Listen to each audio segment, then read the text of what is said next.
Alors, c'est le moment de votre carte blanche. Quelle est l'idée, le projet que vous considérez comme la carte maîtresse de votre programme? Mais moi, je veux sortir de l'Union européenne. C'est pas parce que j'ai entendu des voix.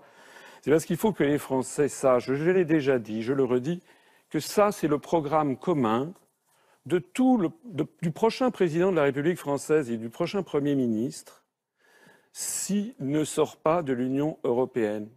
C'est le rapport des grandes orientations de politique économique que publie la Commission européenne chaque année et qui fixe chaque année ce que doit être la politique économique et sociale de la France. Par exemple, c'est la baisse de l'impôt sur les grandes sociétés. Autre débat relancé ce week-end, celui de la baisse de 7 milliards d'euros des prélèvements obligatoires qui méritent quelques explications. C'est le gel du SMIC. Bonjour et bienvenue dans cette édition du 13h à la une. C'est un rapport qui ne va pas passer inaperçu. Un groupe d'experts se prononce contre une revalorisation du SMIC au 1er janvier prochain. Selon lui, le salaire minimum est trop élevé et peu efficace contre la pauvreté.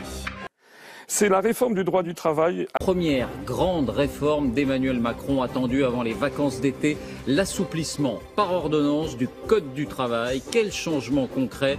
Pourquoi est-elle si sensible cette réforme? Rendez-vous tout à l'heure. Avec la baisse de l'assurance chômage.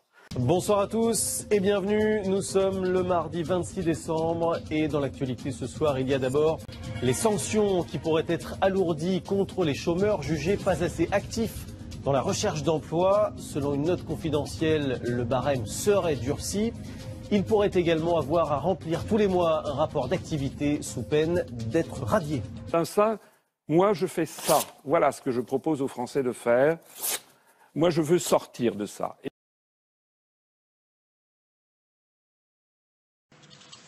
Et comme le 18 mai 2016, il y a eu un nouveau rapport des grandes orientations de politique économique fixées par la Commission européenne qui demande expressément de poursuivre la baisse des dépenses des collectivités locales, il est prévu qu'en 2017, il y aura une diminution de 3,7 milliards d'euros des dotations de l'État.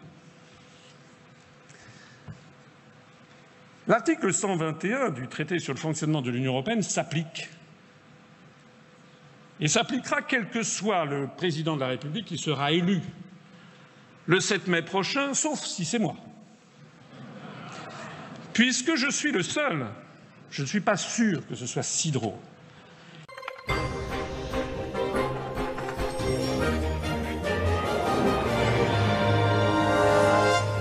Bonsoir à tous. À la une de l'actualité ce soir, 300 millions d'euros de crédit en moins pour les collectivités. La colère gronde chez les maires de France. Après la baisse surprise des dotations, un décret est passé en catimini. Malgré les engagements d'Emmanuel Macron, l'opposition dénonce un mauvais coup. Astrid Mesmorian sera en direct. C'est-à-dire que figurez-vous que la dotation globale de fonctionnement va continuer à diminuer en 2017 et bien davantage encore en 2018. Je propose donc, si je suis élu, d'arrêter immédiatement les fusions forcées de communes.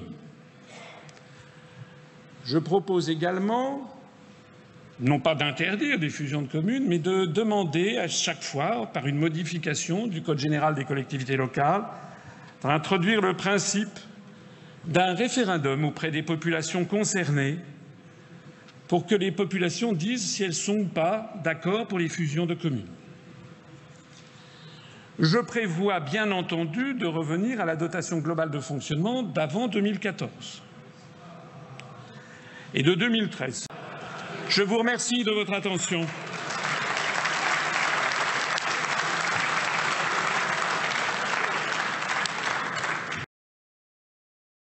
Retrouvez nos analyses, nos propositions, adhérez ou faites un don sur upr.fr. Retrouvez-nous aussi sur Facebook pour partager des idées et participer au direct. Twitter pour suivre les réactions de François Asselineau au jour le jour. YouTube pour ne rater aucune de nos vidéos. Pour nous aider à rétablir la démocratie, poussez-nous, abonnez-vous, partagez.